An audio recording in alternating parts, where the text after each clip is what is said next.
I want to start by thanking women of color at Penn for having me here, for having us here, for allowing us to be in this space together and put our minds together and have this discussion.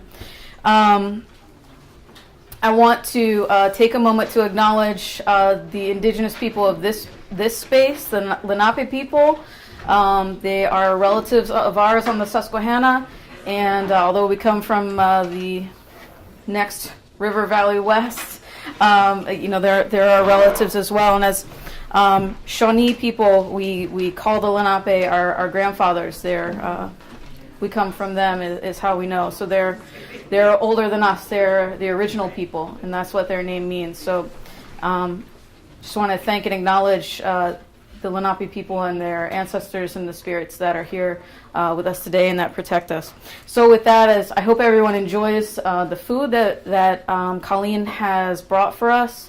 And I made a spirit plate. We'll offer it to those spirits. We'll place it outside or maybe at the Greenfield Intercultural Center in their Lenape garden to thank those spirits, to acknowledge them in that way. So we stay in a good relation with this place and the things that are here with us.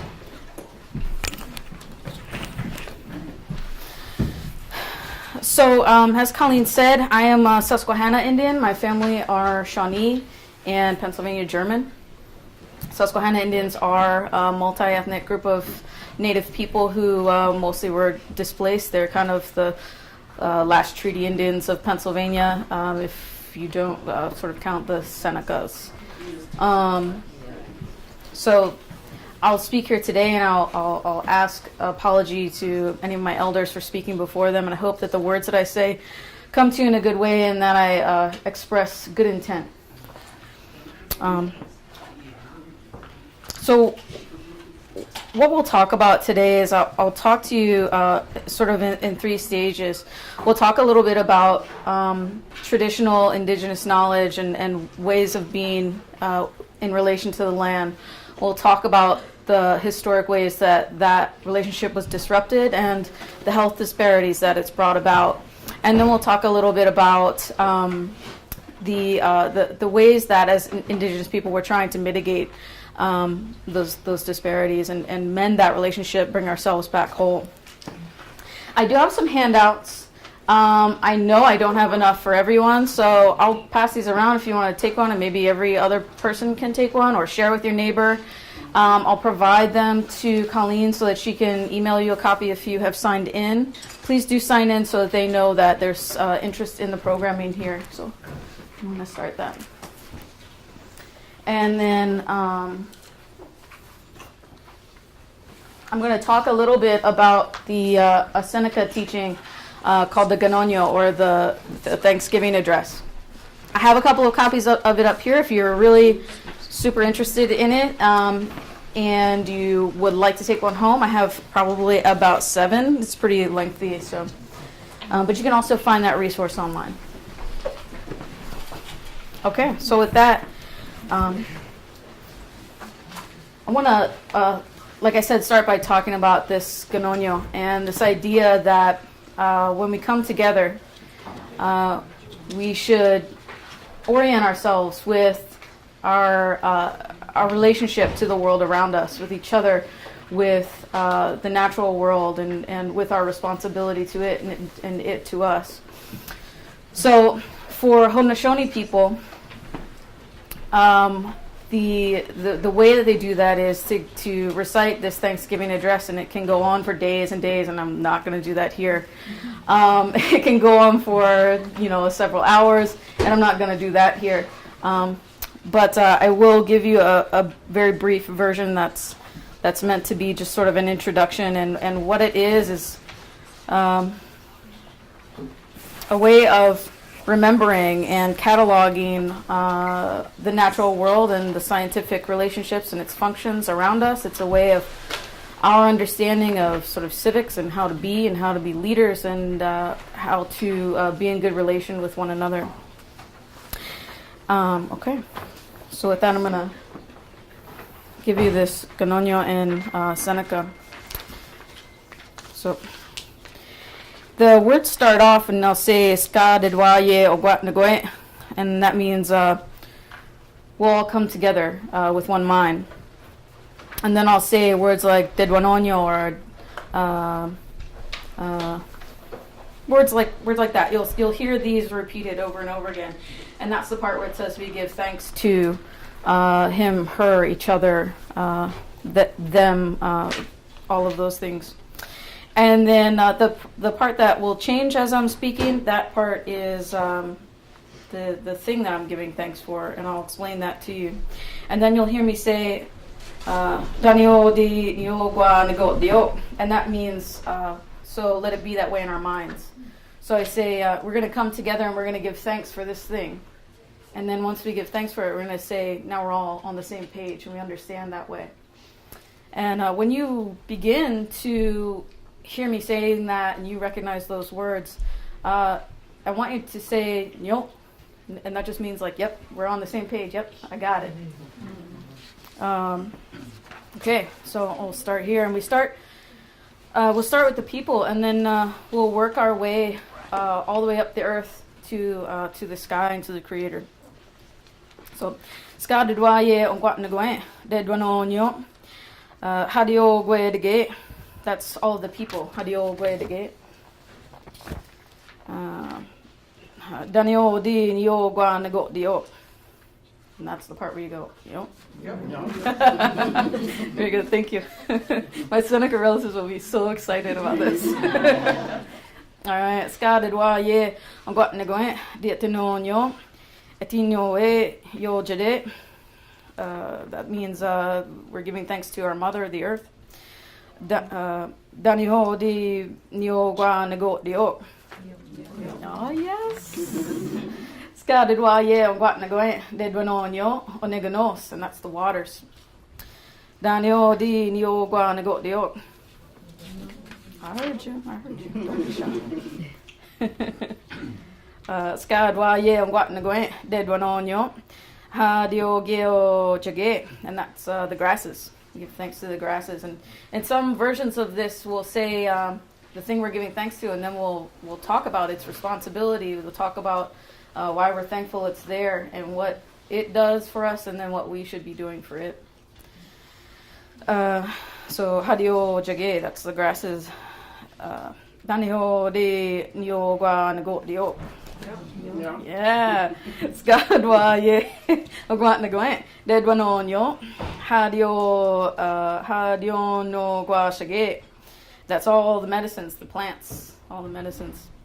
Daniho di nio gwa nego dio. Nice. Ska dedwaye ongwatnagoe dedwanonyo hadio jiyage. That's the berries. Daniho di niogwa nego dio. I say, ska dedwaye ongwatnagoe dedwanonyo ojistora sha. That's the strawberry. That's the leader of the berries. It's the first berry that comes in the summer. Daniho di niogwa nego dio. So we're thankful for that strawberry. Ska dedwaye ongwatnagoe dedwanonyo. My Seneca's not great. Hadaye, that's the forest, all the trees, the forest. Danio di niogwa nego dio. Ska dedwaye ongwatnagoe dedwanonyo newada. That's the maple tree. That's the leader of the trees. That's the first tree that gives us its fruit or its sap, and we make that sugar from it. Daniho di niogwa nego dio. Thank you for our pancakes. Ska dedwaye ongwatnagoe dedwanonyo ga hadaye. Well, that's the forest, and I already said that. But anyway, Daniho di niogwa nego dio. Forest. We're in the woodlands. It's important to thank it a lot. All right. Ska dedwaye ongwatnagoe dedwanonyo hadaganyo dege. That's all of the animals. Hadaganyo dege. Danio di niogwa nego dio. Ska dwa ye ogwat ngoe de dwanonyo. Ha degaji dege. That's all the birds. Ha degaji dege. Danio di nio gwa ngo dio. Ska dwa ye ogwat ngoe. Dietinonyo johego. That's the life sustainers. That's the three sisters. Anybody know what the three sisters are? I hear it. Yeah, corn, beans, and squash. So the life sustainers. Danio di nio gwa nagot dio. Ska dwa ye gwat nagoe de dwanonyo. They are we yeah. That's the wind. Danio di nio gwa nagot dio. Ska dwa ye gwat nagoe. Dietinonyo eti so ha di we no the jets. That's the thunderers in the sky. So we're almost there. We're in the sky thinking those sky beings. Danio di nigo wa nagot dio. Ska dwa ye gwat nagoe. Destwanonyo. Said waji edeke gagwa. That's our older brother, the sun, the daytime orb. Danio di nio gwa nagot dio, and all the gifts it gives us. Ska dwa ye gwat nagoe. Dietinonyo ti so tsueka gagwa. That's our grandmother, the nighttime orb, the moon, and all the things that it brings. Danio di nio gwa nagot dio. The moon? Yep. Come on, you guys. Thank you.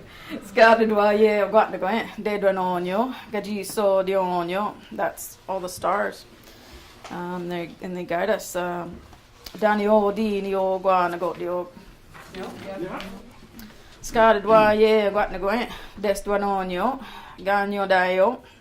That's for the Senecas, that's Handsome Lake, but each tribe and community says it a little bit different. The way I think of it and has been taught to me is we're thanking our teachers and the people that remind us how to be in the right relationship with the world. And that I think is especially important here today. So, Danio di nio gwa nagot dio. Ska dwa ye gwat nagoe. Dietinonyo. Hadiyo ya gyonyo. That's the sky dwellers. That's our ancestors and the people we come from. Danio di nio gwa nagot dio. Yeah. Ska dwa ye gwat nagoe. Destwanonyo. So gwa jeno da o. That's our creator. Danio di nio gwa nagot dio. Yeah. And so when we say these words and we all get together, we get in that rhythm, we understand how to be together, we understand that those relationships, we're reminded of it each time that we gather. And many tribes will also translate Ganonyo into the words that come before all else. So every time that we gather, we're going to say these things before we do anything else so that we remember how to be the people and how to be in the right relationship. So, are you guys tired of seeing my face? Can I sit down for a second? I'm going to have a seat for just a moment and get my bearings a little bit. But so, like I said, we talk about this and gratitude and the sort of scientific recitation of all those things around us and what we've observed and what we know that they do, and in our traditional ways of knowing may not be written in books, but we know it because we've studied it and we've passed that information down for a long time. And for a long time, it has been our information to keep and our responsibility to keep. So we do that today and to be in a good way like that. And so when we start speaking or discussion in this way, we start gathering, we set our intentions. And like I said, what we're doing here is to remember how we're supposed to be with the world. And as I started to put together this discussion, I wanted to think about it in many ways. And I could have thought about it like as a statistician and what are the numbers on diabetes and hypertension and missing and murdered Indigenous women, and what are the numbers on what the waters, the damage that the waters are suffering, what they're doing to us. But my intention today is to talk to you about the ways that we know and what has happened to us, but also those ways that we can heal that. And so that's I think really important, and hope that you'll have discussion and questions for myself and for each other as we go through this, or as we wrap up. So when we begin every event or all things by being grateful, and as Shawnees we're taught when we wake in the morning, we give thanks for life and for the joy of living, and as well, and I'm sure that many cultures, wherever you're Indigenous to, have similar teachings. So when we have this mindset of gratitude and this understanding of the world is abundant, and we feel this safety because we know what it is and how to relate to it, it is very different and sort of contradictory to the way that we exist now as Americans, and with an economy that is driven sort of by fear and lack and our need to acquire more things. And when we orient ourselves with the world and our place and responsibility within it and to it, we also know that we have a relationship, and we can see that in our Indigenous languages. We can see in Potawatomi languages where they talk about, I don't have a prop, where they talk about, like say they had an apple, and they'll talk about this apple, and they won't say hold this thing up and say, what is it? They'll say, who is it? Mm-hmm. And so by thinking about it as an animate object, as a living being, we immediately have a responsibility to respect it, to honor it in some way. When we think about things in a Western way of considering, like when we say, like what is it? How can I use it? We are immediately thinking about sort of subjugating that thing. Instead of living with it, we are now living on it and from it, or just in it. It's a different mindset. And so that kind of idea, I think we can see it well in the sort of, if we think about native wellness models and understandings of Indigenous ways often happen in a circle. And for a lot of tribes and nations here, things happen in a circle. Life is a circle. And so if you have a packet, I kind of put a little model here, and you'll see this little drawing done in many cultures in many different ways. And if you can understand it as a symbol that requires and balance, if you think about it as a wheel and you think about all these parts as equal, if you don't have one, or you have one in abundance and one in a deficit, what begins to happen to your relationship? So when we think about native wellness, we think about those sort of four directions and those things, those like the spirit and our connectedness to each other and to the world. We think about our emotions and our feelings, our thoughts. We think about our mental well-being. We think about our physical well-being, our bodies, our words, our actions. And so when we interrupt that stuff, when we sort of insert fear, and we often will tend to go sort of like straight around the circle. We'll go from emotions to physical action. So we're afraid, so we're acting, and we're not thinking. And so then we're out of balance. We don't have that balance. We are only using, sort of two, maybe three of those four elements that we need to work with. And so when we see those traumas that happen to us, the things that disrupt that wellness and health, right? It means to become whole, right? So when we see that disruption and we are not whole, what are the effects that we're seeing within ourselves as people, within ourselves, within the land.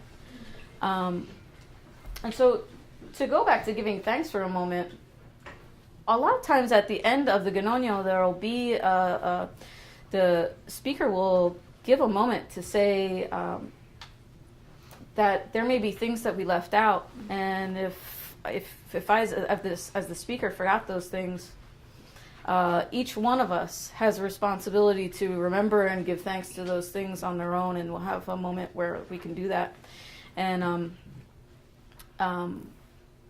in that moment, what if in that moment is the moment where the land is thanking us?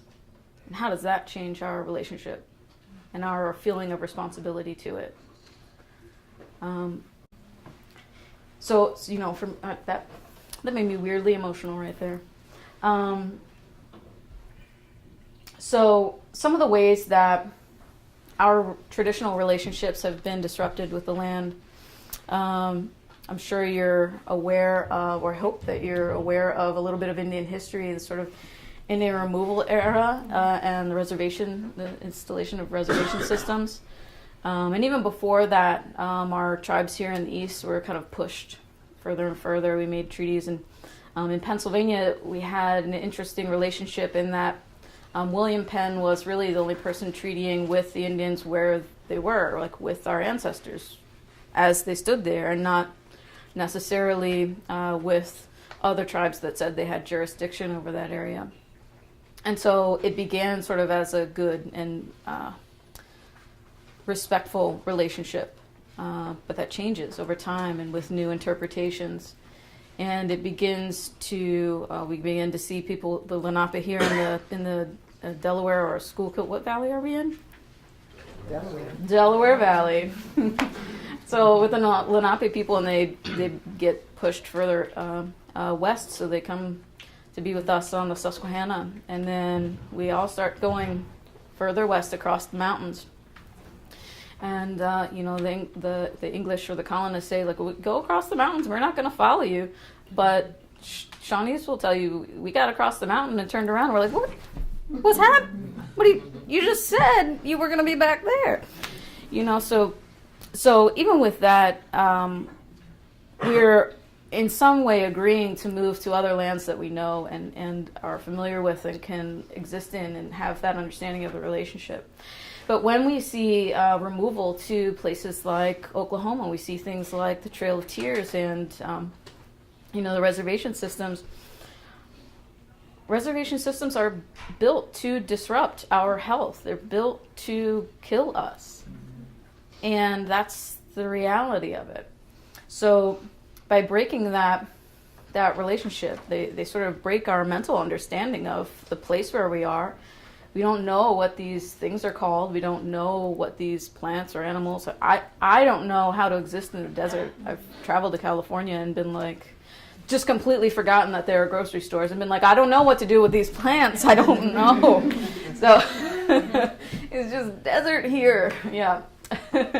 And then, subsequently came home and been so thankful for the humidity and grossness. Just, Yeah. All those things that, I think in contemporary society we may be taking for granted. But so we moved to reservations, and that disrupts those disruptions in geography and climate and food systems and just life ways, like all those teachings that we've had for thousands and thousands of years, now we don't know what to do with them, And so how do we behave in that space? And we're resilient, so we adapt. But is that adaptation healthy for us? So we have the Indian removal era, and then we entered boarding school, the boarding school era, which began in Carlisle, Pennsylvania. And this year is the 100th anniversary of that school's closing, and you've probably heard its motto, kill the Indian, save the man. The idea being that if we take away culture and those understandings, we'll be left with human beings where there were animals before. And so boarding school era it didn't just happen 100 years ago. It's been happening. It's been happening probably into at least the 70s and maybe longer in some areas of North America. And I know that there are some people in this room who are descendants of boarding school survivors and can speak to that. But what that then does further is it disrupts it limits our language, and we talked earlier about how important language is and understanding how we should relate to one another and to the world. It limits, it eradicates our cultural knowledge, so our knowledge of ways of being in our systems for resiliency. Let me see. What else did I really want to tell you about that? Our traditional teachings, but also our familial relationships are interrupted. We don't understand how to interact with one another. I don't understand to interact with my grandmother and my auntie, and I don't then also understand how to interact with my children. And so our that passing of that ancestral knowledge, it kind of stops. It's not there, and we aren't behaving the way that we should be as human beings. And when I talk about that, behaving as human beings, that implies, I want you to remember, that implies our relationship to the world around us and to all the living things. From the boarding school era, we also we see the termination and relocation era. We see people beginning to have to commodify their land, even where they're on reservations, and then they're given assigned individual allotments, and the goal is to basically for the government to get more land because it's enticing for those people who feel that sense of fear and lack to sell their plot and to in many cases move to urban environments. And so that is where my contemporary knowledge comes in. I work for an urban Indian health program. We are based in Baltimore, Maryland. We serve the Mid-Atlantic region. We also have an office in Boston. We serve the Northeast region.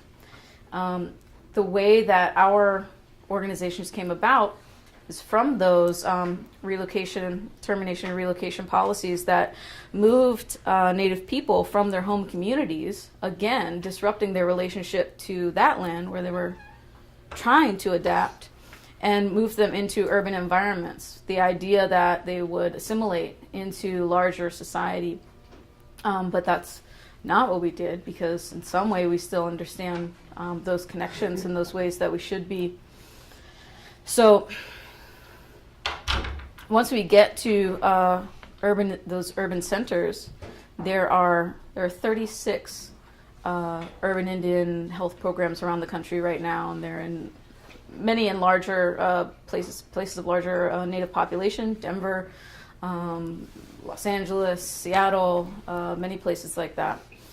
And then, what happens to us then is we're involved in that chronic stress of urban areas. And I know that many people in this room understand what that stress feels like and what it does to our generations and how we begin to live here, and we're harder, and we forget about our relationship to the natural world because we're surrounded by bricks, and all the entrapments that come with it. We can't access all that abundance that's there. So, from all those things come the health disparities that we see in Indian people today, directly from our disruption of land and cultural practices comes that those disparities, those diseases of colonization, as we call it, diabetes, hypertension, and obesity, because, genetically we simply have not evolved as fast as our world has changed. But then also added to that, in the urban environment, we see coalesce in a good way. So they're traveling to communities and hosting trainings and programs that allow us to think in more indigenous ways, to think in those more natural models for ourselves. Like I showed you this this, some people call it a medicine wheel, and we understood that as a model for Native wellness. We can begin to think about those things. Like, I have this bottle today, and it has all these words of love and love, acceptance, joy, support, things that I need to hear, but also things that I need to give. So this is one of the little teachings that I got from my friend Robert at Native Wellness Institute, and we talked about what happens to water when you put intentions of love into it. And it changes. And I think that can be said for every relationship. I can say it to you. If I look at you in a way that, expresses that I love you as another human, hopefully you can feel that. And so, I'm drinking out of this bottle, and, Robert had this big glass bottle, and that's probably better for us than plastic. I don't know. But it had words of love all over it. And as he drank from it, we were reminded, like, he loves himself, and that water loves him. And those are the intentions that they have for each other in that cycle right there, that really small thing that taking that drink of water and knowing that that's in there. And that, in a way, that heals our spirit, probably heals our body too. But, so what happens if we don't have clean water, if we aren't in good relationship to the land, like Colleen was saying, it's going to damage us. It gives us cancer. It poisons us, makes it toxic. And so whose responsibility is it to keep in good relation? It's each of our responsibilities. And I hope that we can consider that, when we go outside. Think about these trees and what are our responsibilities to it. That strawberry, when it gives us, and that plant gives us the little berry, and it's delicious. That's a gift to us. And what is our responsibility to that plant in return? So how do we have that reciprocal relationship? And so also in those ways of drinking and eating, we're thinking more as Indigenous people about decolonizing our diets.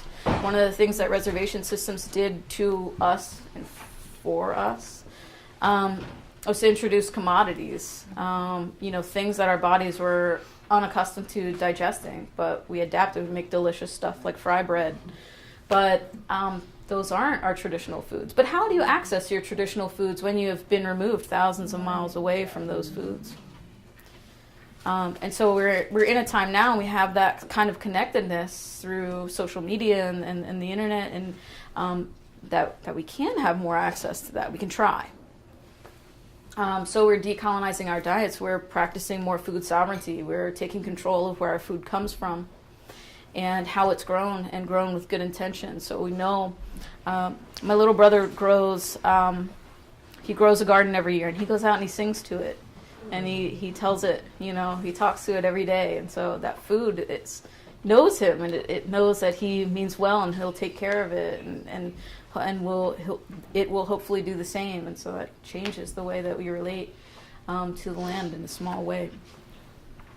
We are, like I said, resurrecting cultural practices and language. There are language immersion schools.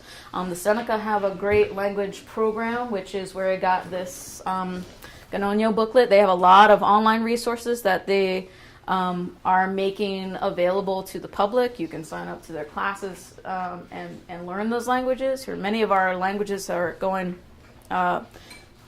suffering extinction and are endangered.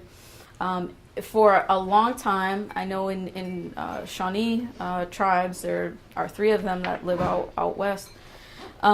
In Shawnee tribes, the idea was we don't want to give our language to other people, because if we give it to someone else, they can claim to be us. Mm-hmm. But if we don't share it with other people, we don't have anyone to talk to. Mm-hmm. And we can't share those teachings that come with this space. And we can't teach you all how to be in it if we can't share that worldview, So I'm really excited about those kind of things that are happening now, where things are becoming accessible, and we're becoming less afraid of sharing them. The other thing that I want to talk about, because this is Penn and in the NPL program, we had crazy intense data analysis course at the beginning of our program. There are, my learning here at Penn is really sort of, specifically in that class, opened my eyes to how we are othered and how our statistics disappear and why that is. So when we study those things and we know why and how, we can use that to our advantage.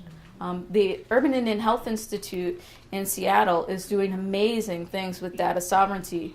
They are indigenous people, they're indigenous statisticians, and they are looking at the data from indigenous perspectives and understanding what our lives are like and how we are othered and misclassified and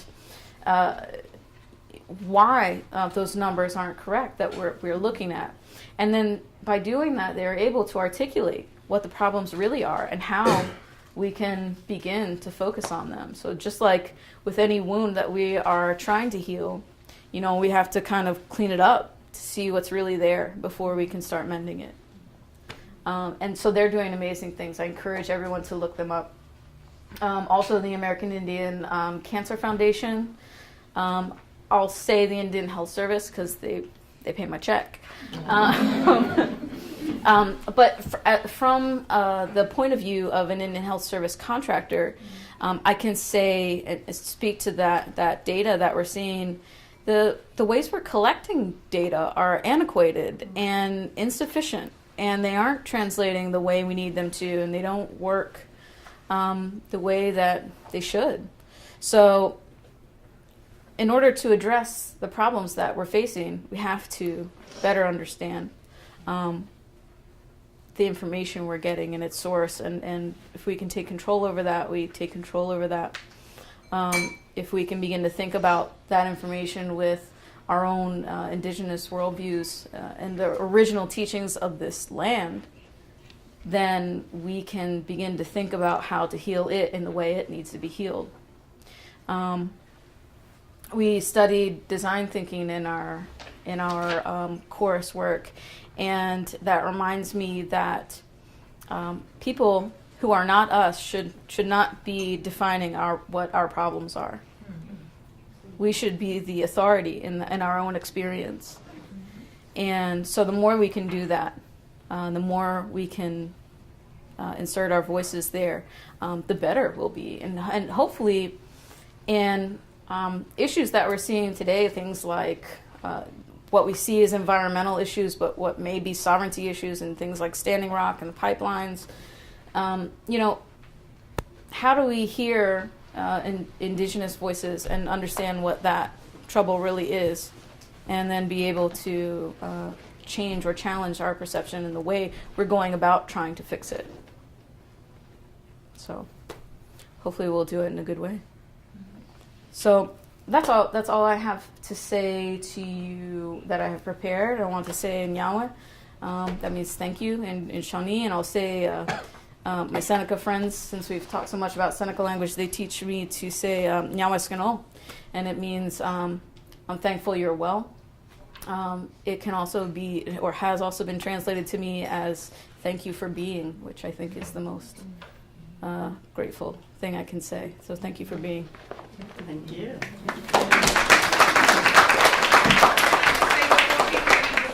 We open it up if people have questions. Sure, and if we are beyond our time, I haven't checked the time. Okay, I'm happy to stay as long as you have questions. I'm here for the day. Thank you. It was really interesting in terms of listening to what you said. But I also not recently read in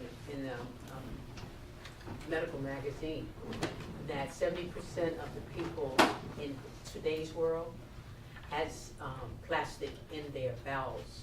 Oh. And that's from people drinking all this water out of plastic bottles, drinking sodas out of plastic bottles. Nothing lasts forever. And it decomposes and it gets into the body. And they have now found that 70% of the people have plastic in their bowel movements. Right. We're talking about the water and stuff. Right, And right. It's it's unbelievable. Well, and that's I think about that sort of in the same way.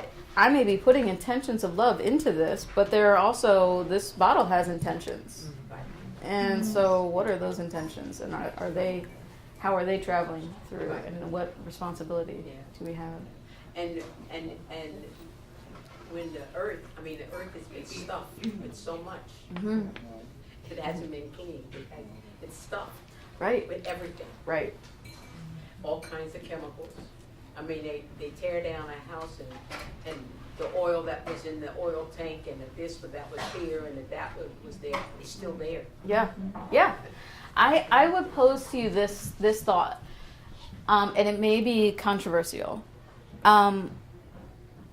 If we understand that climate change is a thing that's happening, but we aren't afraid of it, we understand that it's a thing that has to happen for the earth to right itself, Yes. for the world to correct itself. What does that do to our thinking? How does that change how we're interacting with it? And it's hard not to be afraid of that, because it disrupts your immediate actions. But what if, that kind of indigenous model of thinking where like we might not be the most important thing, the most important thing might be everything. Yeah. Thank you. Thank you. Anybody else have thoughts? Yeah.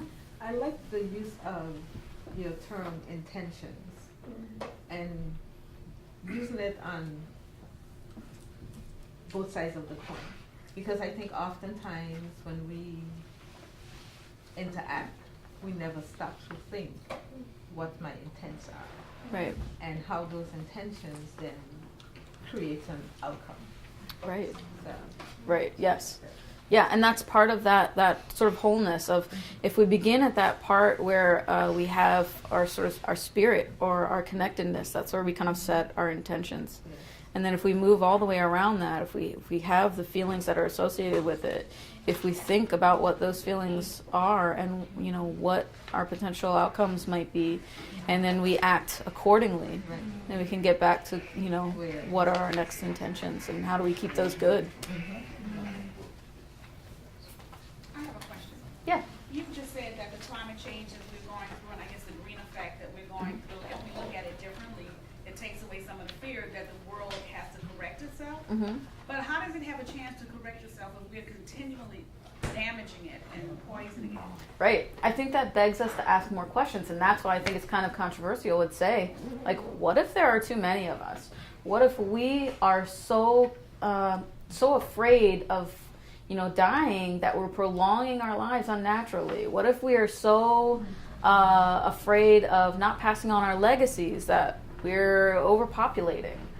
What, how can we begin to ask new questions?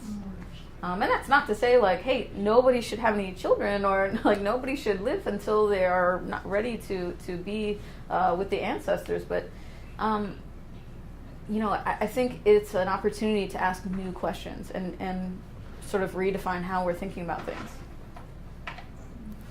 Yes, sir. Cousin, I want to reaffirm what you said about participation. My grandmother was responsible for teaching me the culture of the tribe. And basically, all the stuff's made by God. Mm-hmm. And your job is to live in harmony with it. Mm-hmm. Yeah. Yeah. Mm-hmm.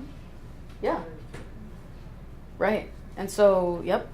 Yeah, I agree wholeheartedly. And I think sometimes where we're losing that message is where we have the idea that we have to control it. Yeah, only the one teach you. Oh. Very good. Thank you. Other thoughts? Just Yes. wanted to hear your thoughts on something that's in the news about the missionary who went to the tribe, Yeah. and now there's talk of bringing his body back. His parents were in the news, and people were saying that more people coming in would be bringing diseases, and I just wanted to hear your thoughts on that whole Yeah, you know, yeah. news story. I think that, for me and as Native people, missionaries are a gigantic part of our trauma.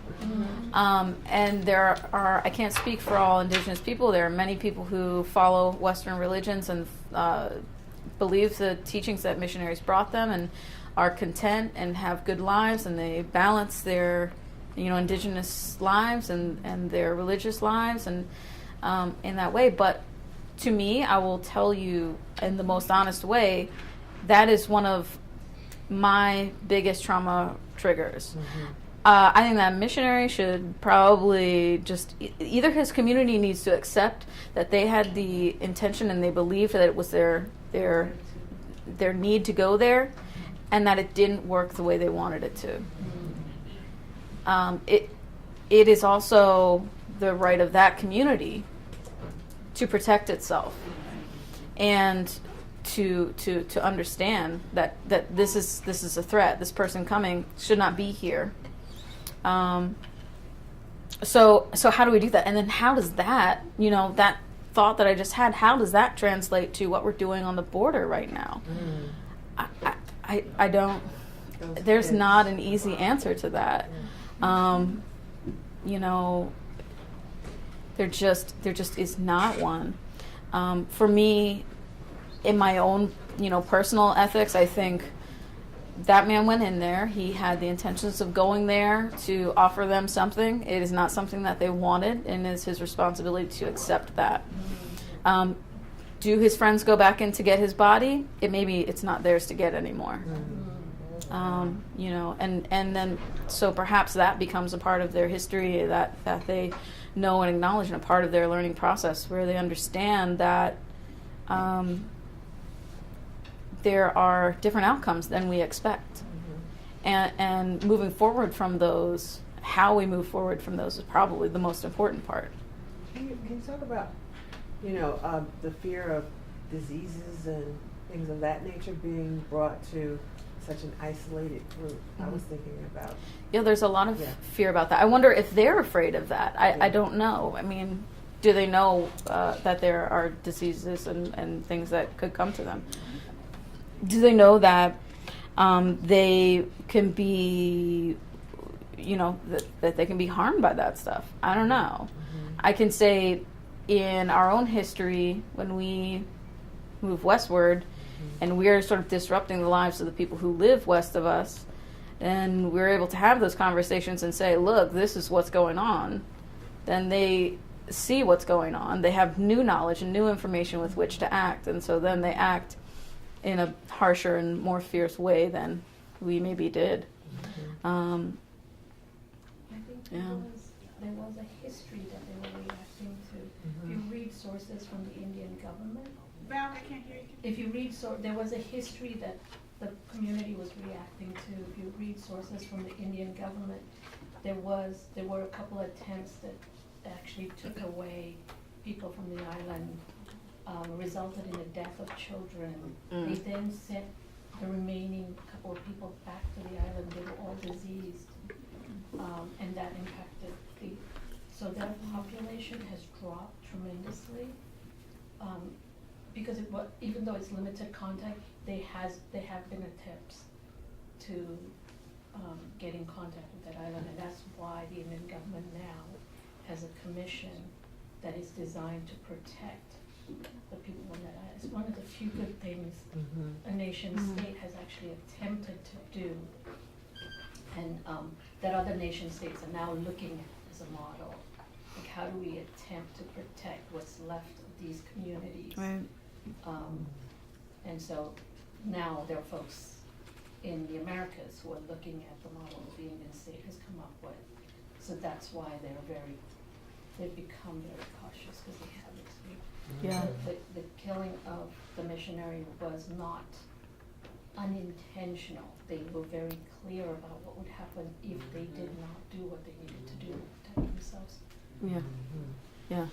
I think history shows that every time there's been contact from somebody with an indigenous they're all dead. So it's, you know, it just would show you that Yeah.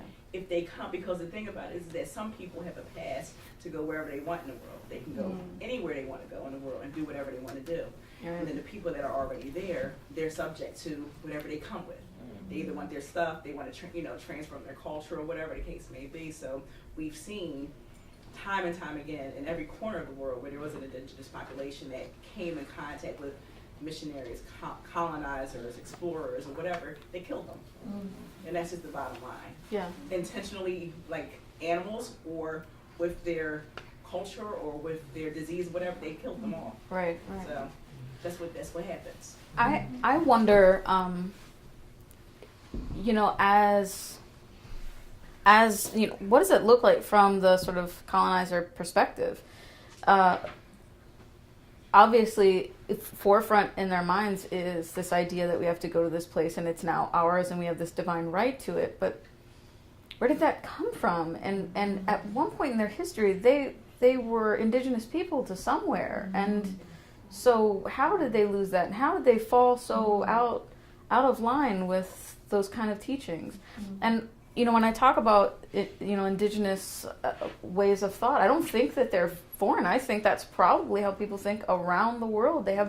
You have original teachings for the place that you're appointed to be, and so what does that look like, and where did that disconnect come, and will we eventually be those people?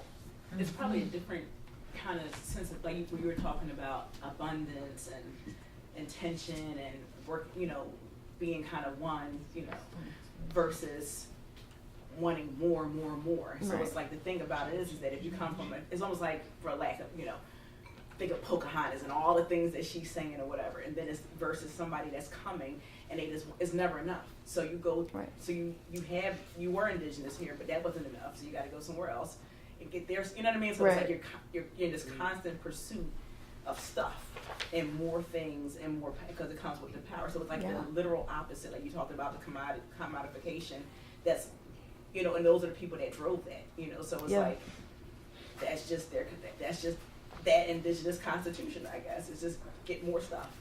Get more stuff, yeah. So it's like, it's like being a steward versus a dominion. When they kind of talk about, like, are you a steward of this land, or are you going to have dominion of the land? So you want dominion, then you go get more stuff. I wonder does anybody here studies medicine at Penn? Medicine, but not at Penn. Okay, or anywhere. I wonder, in sort of non-indigenous models of wellness, is it less holistic? Are there hierarchical wellness models that lead you to think that, in some way, this is what you have to do? Because if what we're talking about, by having that attitude of that insatiable need to consume, that's a disruption in our understanding of how you're supposed to be well and how you make yourself well. The issue that you're raising when you're talking about the imperial Luciferian culture, which is the indigenous culture, which is naturopathic, and imperial culture, they have allopathic medicine, which is telling us you're doing damage, this is hurting. If you think about when you're talking about the intention of the water, like the way that these companies extract the water, they're just going around the world stealing water and putting it in plastic bottles. I guess there are problems because you stole the water. You don't even live there. You took all the water for almost nothing. Like, when you pay for it, you just took it. When we think here in Pennsylvania about our, we have all the oil shale, and so there's lots of natural gas drilling. And we're extracting the water from that and putting that poison back into the earth. But the earth needed that water to be in there. It wasn't for you to take. It was for something else. It was for that oil. It was for that other stuff that was in there. I think it's changing. I agree with her. I think it's changing a lot because we're doing so many things that we should not be doing. I mean, just in maritime fishing, we're killing people every day. I mean, that's why salmon is so bad. That's why all kinds of fish is bad, because you're swimming in water that it's like poison. Yeah. I mean, it's there. Where do we put dirty water? In the ocean, in the river. Where does the dirty water come from? Everywhere. And then we're trying to to eat those I mean, fish it's and be affecting- healthy. It's affecting us as human beings, Yeah. and it's affecting the world, and it's destroying. The earth is a living organism, and people don't understand that. I mean, it don't talk like me, but it's talking. Right. In this list of resources that I gave you, there is a link to a website called The Ways, and it's Anishinaabe or Ojibwe cultural site. There is a small video on there with a friend of mine, Greg Johnson, who talks about hunting deer, and he talks about that deer is out there and it's eating all those medicines that we need. And so when we eat that deer meat, it's giving us those medicines.